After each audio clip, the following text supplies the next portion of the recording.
Hey, I'm Carlene with DJ May Canada. I'm here with Emoh from What's So Not, right after his Veld set. Yeah. First of all, congrats. Thank you. You absolutely killed it. I'm just glad that I finally got into Canada. Yeah. Did Harley have some issues? Is that why he wasn't able to join you? Harley doesn't usually tour with me. Yeah, we've only done one tour together way back in Australia. And ever since he did his Flume album and he's had to tour for that so much, it's always just been me as the DJ representative for the group. Yeah. And how was it up there? Did you feel the Toronto vibes? It was so good. I wasn't sure what to expect over here. I was thinking maybe it's similar to the US, maybe it's not. But they just really enjoyed themselves and just kept cheering and, you know, at random intervals in the set. So it was really comforting to hear that. And you just got off the Mothership tour. Yeah. How was it? Oh, that was so good. A lot of late nights. Sonny doesn't really sleep much. Yeah. But yeah, we did like a full month of touring for that, and I did some headline shows in America as well. And then I flew back to Australia and did, I think it was like 10 shows in 10 days. Yeah. And then flew back here to do the Mad Decent Block Parties, Hard Summer, and finish off the Mothership tour.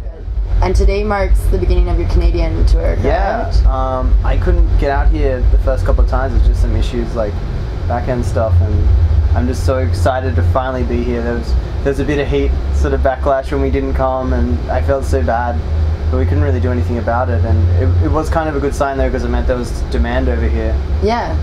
And yeah, all the promoters have been saying that they're so excited about the shows and there's so much talk about them, and a lot of them are already sold out. So I'm really excited to be here and really excited to do this run over in Canada. And you made a post the other day about Burning Man. Yeah. Are you going to be there? What's the deal with that? Sonny and all his crew are going, and we've been throwing around some wild ideas like going there and shooting a music video or just going there and hanging out, but I don't know, we'll see what happens. Yeah. How did you and Harley come to form What's So Not? What's the history behind that? We just lived really close by back in Australia. We were only a couple suburbs away, and he heard me DJing at a club one night, and he was just a bedroom producer at the time, and he hit me up on MySpace actually, and was just like, hey man, do you want to start working on some stuff together? I'd love to get into the industry more. And I was like, well, I'd love to write some music myself, so that sounds great. So we sort of filled the gap for each other in that sense, and brought each other into the two worlds, and we've just been building it ever since. And you guys really complement each other nicely. Your sounds, they blend together. It works well. Yeah. It's worked so well. I mean, we fight like brothers, and you know, always like, no, it's got to be like this, it's got to be like this, and eventually we find this middle ground, which is essentially what the sound of What's So Not is. Yeah. Do you ever find when you guys are producing together that you have to pull back a little so it's not too flumey or not too? It's this like. Yeah. But then we get the result, and we're like, okay, yes, it's great, awesome, we got it. And if you were to compare your sound as far as to other artists, who are some main influences for What's So Not? I mean, people like Rusty, John Hopkins, Jackson's Computer Band, all these guys just doing so much amazing stuff. And we're really influenced and excited by it all. Yeah. Any kind of upcoming producers that you guys are especially kind of keeping your eye on? There's this guy in Australia called Justagen.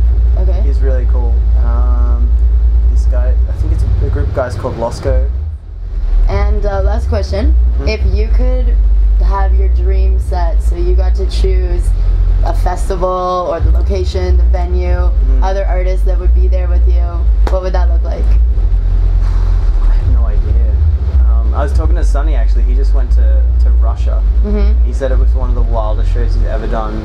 It was like 80,000 people on this mountain, and the stage with flames coming out everywhere. Yeah, it just sounded like the most epic, like it looked like something out of the Lord of the Rings, but it's like a DJ set. Something like that would be wild, and I just have all my buddies play, which is slowly growing to a large amount. I mean, the first place I played over this side of the world was a Holy Ship. Yeah, it's such a unique experience because it's almost like going back, you know, decades when there was no internet, because they only have satellite internet, and it's $300 a day. So for once in an artist's life, you're not constantly on Instagram and Twitter and checking your emails and like talking to management, you're just hanging out. Yeah. And it was just, you know, every single artist on that boat would just be in this artist common room. There's turntable set up there, like Claude von Strauss going back to back with like my agent calendar, and then, you know, Flostradamus are jumping in and Bauer, you know what I mean? It's just, and that was such a great experience and such a great way to be initiated into this whole culture over here. Well, thank you very much. No problem. It was great Thank to talk to you. DJ Make Canada.